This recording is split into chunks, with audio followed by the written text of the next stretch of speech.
ग्रहों की चाल कई बार ऐसी किस्म की, या कहूँ कि ऐसी जगह पे ग्रह अपने बदलाव कर जाते हैं जहां अपने को लगता है कि समय अपने लिए अनुकूल नहीं है, विपरीत है।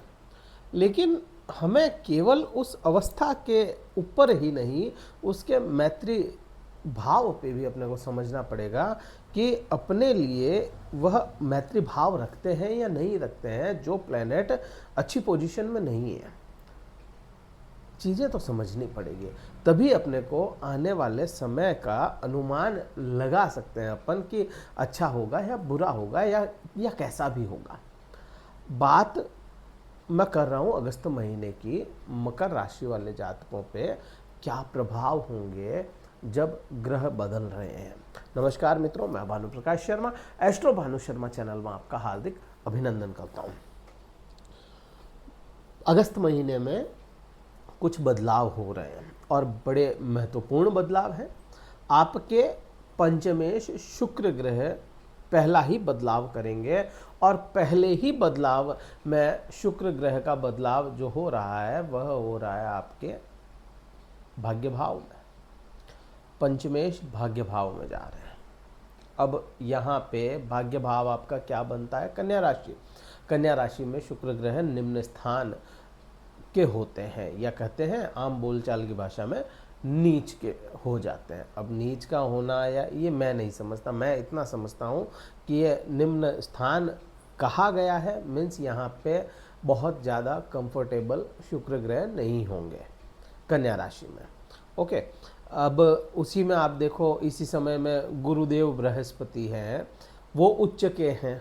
तो उच्च के हैं का मतलब तो बहुत अच्छे प्रभाव आपको देने चाहिए, बट आपके लिए वह मित्र नहीं है, क्योंकि 12वें भाव के स्वामी है बृहस्पति। तो वो उच्च के होकर के भी बहुत ज़्यादा अच्छे तो आपके लिए तो कैसे होंगे, क्योंकि वो आपके लिए मित्र ही नहीं है। और शुक्र चाहे वह अपने निम्न स्थान में जा रहे हैं, लेकिन वह खराब नहीं करेंगे, क्योंकि आपके पंचमेश है, इष्ट ग्रह है।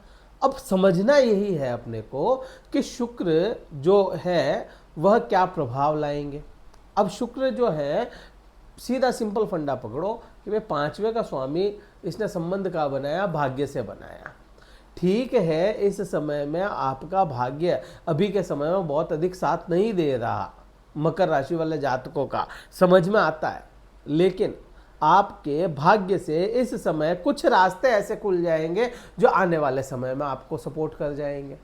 ये प्रभाव तो देंगे ना, ये प्रभाव अपने को समझ में आता है। दूसरा, इस समय में विशेष तौर से मकर राशि वाले जातक इस समय में थोड़े धार्मिक हो जाएंगे, क्योंकि आप देखो सर्कमस्टांसेस भी मैच कर रहे हैं। शुक्र निम्न के हुए, नो डाउट, बट आपके भाग्य में बैठे, आपके धर्म के स्थान में बैठे, धार्मिक आपको बनाएंगे। और धर्म का महीना भी तो चल रहा है इस पूरे ही अगस्त महीने में। अपन कहें कि भाई पूरा अगस्त नहीं, लेकिन 30 जुलाई से सावन का महीना शुरू हो रहा है, और लगभग सभी सनातनी, या मैं कहूँ जो लोग भी हैं थोड़ा भी आध्यात्मिक हैं, तो वह शिव में विश्वास रखते हैं, और शिव का ही सावन है, शिव का ही सावन है। तो यहाँ पे धर्म की ओर आपको ये शुक्र ले जाएंगे, ये प्रभाव समझ में आता है। फिर इसमें और थोड़ा सा अपन देखें, इसी शुक्र पे मंगल का भी असर होगा, इसी शुक्र पे शनि का भी असर होगा। आप देखो, पहले शनि का समझते हैं। शुक्र जो है उसको क्या कहा गया? कविकाण कहा गया। कविकाण मतलब एक आंख से काणे हैं ये शुक्र। अब जब शुक्र काणे हैं एक आंख से, तो उनको दृष्टि कौन देता है? उनको पथ कौन दिखाता है? शनि दिखाता है उनको पथ, ठीक है। और शनि की दृष्टि में है अभी।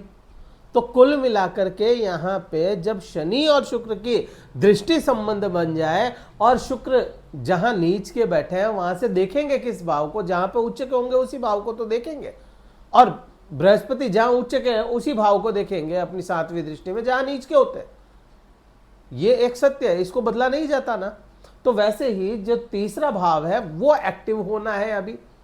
हाँ ठीक है, यहाँ पे शनिदेव वक्री हो जाएंगे, वक्री रहेंगे इस समय में, लेकिन फिर भी आपके जो डिसीजन होंगे वो बड़े प्रिसाइज तरीके से होंगे। प्रिसाइज होंगे आपके डिसीजन, सोच समझ के लिए जाएंगे वो डिसीजन। ये शुक्र और शनि का प्रभाव हो जाएगा। आपके जो सोशल लाइफ है उसमें आप थोड़े से एक लेवल ऊपर बढ़ेंगे, आपका सोशल दायरा बढ़ेगा। यहाँ पे थोड़ा दिखावा भी होगा आपका, आप खुद दिखावा भी करोगे यहाँ पे, ये प्रभाव समझ में आता है।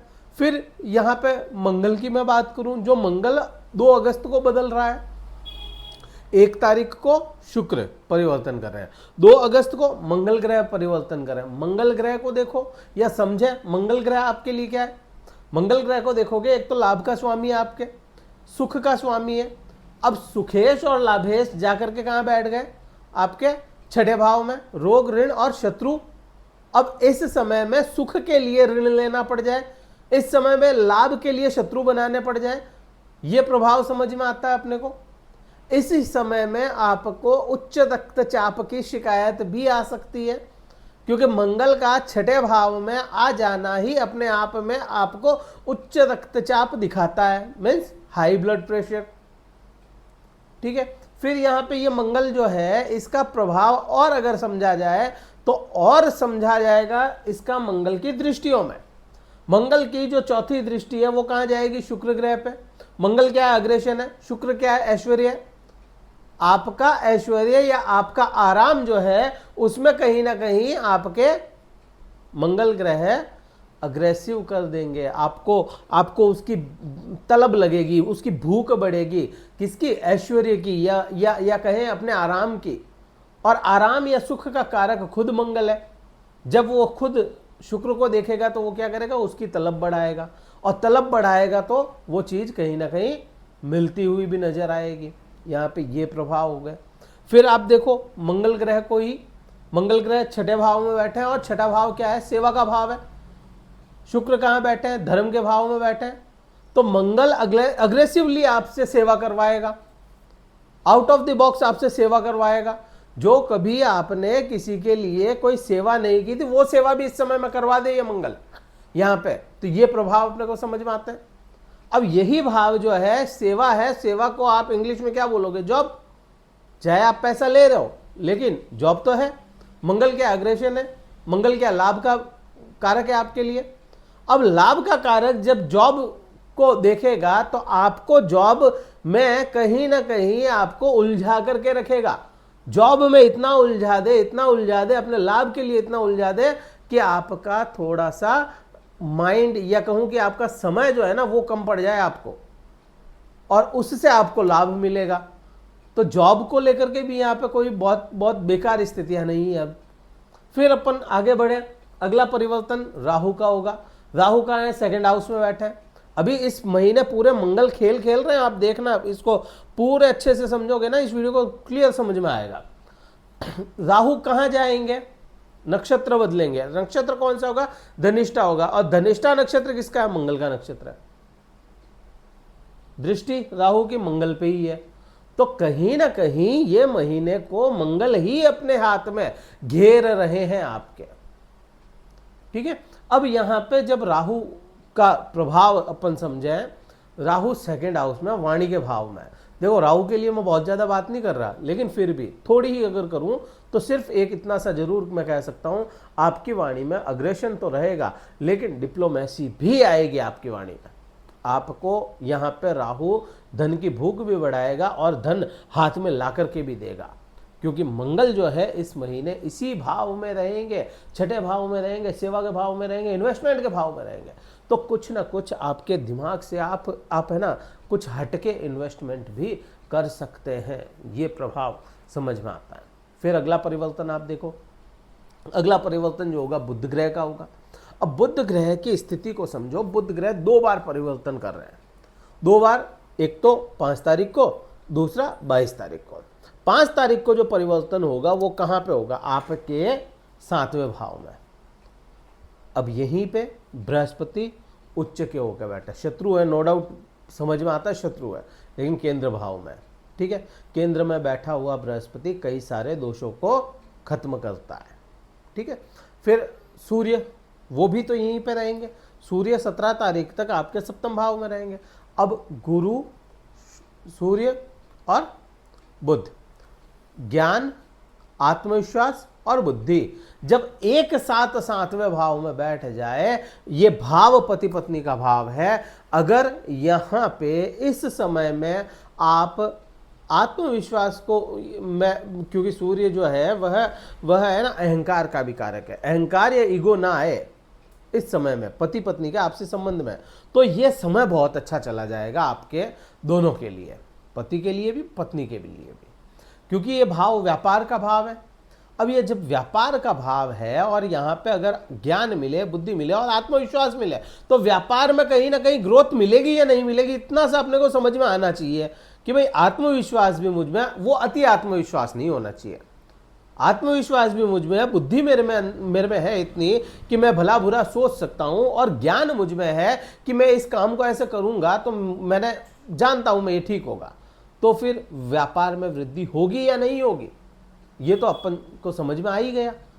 फिर यहां से इसकी दृष्टि अपन सातवीं दृष्टि पकड़ो, सातवीं दृष्टि को ही पकड़े तो सातवीं दृष्टि कहां जाएगी आपकी खुद की राशि पे, अगेन ज्ञान, आत्मविश्वास और बुद्धि प्लस मंगल की आठवीं दृष्टि, मंगल की आठवीं दृष्टि अग्रेशन, ये सब एक साथ यहां पे आपके खुद के लग्न को या राशि को देखे।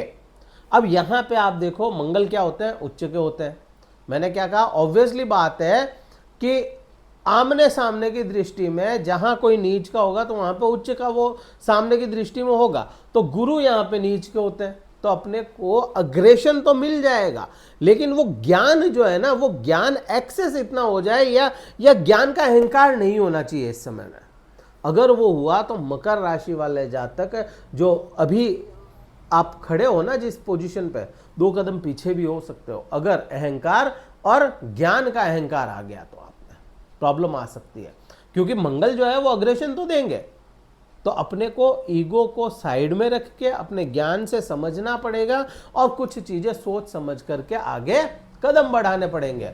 आत्मविश्वास मिल रहा है आपका, आपके डिसीजन मेकिंग पावर में भी यहाँ पे बहुत कुछ चीजें बदल रही है, तो सर्कमस्टांसेस सारे मिल रहे हैं जहां पे अगर थोड़ा सा भी सोच समझ के काम नहीं किया गया तो प्रॉब्लम है, और सोच समझ के अगर बढ़ लिए तो फिर कोई प्रॉब्लम नहीं होनी है, ठीक है। और टोटल क्या हुआ, मंगल ने कहा यहां घेरा, यहां घेरा, यहां घेरा, यहां पे भी घेर लिया, मंगल ने चारों तरफ से इस महीने आपको घेरा हुआ है, ठीक है। फिर जब जैसे ही अब ये सूर्य ग्रह परिवर्तन करते हैं, 17 तारीख को सूर्य बदलेंगे, सूर्य कहाँ जाएंगे, खुद की राशि में जाएंगे। अब जब खुद की राशि में सूर्य चले जाएंगे, अगर इस समय में 17 तारीख तक अपने अपने ज्ञान और उसको संभाल लिया ना, तब फिर तो कोई दिक्कत नहीं है वहाँ पे, तब तो फिर वो धन में तब्दील हो जाएंगी चीज़ें, धन बढ़ाती हुई नजर आएगी। अगर शुरुआती दिनों में ही मैं कहूँ 5 तारीख से लेकर के 17 तारीख तक अगर स्थितियाँ नहीं संभाली गई आपसे, अगर विवेक से काम नहीं लिया, तो फिर यहाँ पे डिप्रेशन और एंजाइटी अगले महीने के लिए तैयार रहिएगा। यहाँ पे ये प्रभाव अपने को क्लियर से समझ में आते हैं। क्या उपाय किया जाए, जैसा कि मैंने कहा सावन का महीना है, ठीक है। अब सावन का महीना है और मंगल ने इस पूरे महीने को घेर के चलना है। मंगल खुद क्या है, कुज, मंगल को क्या कहते हैं, कुज कहते हैं। उत्पत्ति कैसे हुई थी, महादेव से उत्पत्ति हुई है इनकी, मंगल महादेव के ही पुत्र हैं, ठीक है। अब अगर महादेव की आराधना की जाए इस समय में, तो आपकी कई सारी समस्याएं खत्म हो जाएंगी। महादेव की आराधना में क्या, महादेव की आराधना में आपको शिव अभिषेक करना चाहिए, पूरे ही महीने करना चाहिए, रोज करना चाहिए। सुबह गंगा जल में काले तिल मिलाएं और महादेव को चढ़ाएं। बहुत ज्यादा तिल ऐसे नहीं है मुट्ठी भर भर के आपको डालना, नो।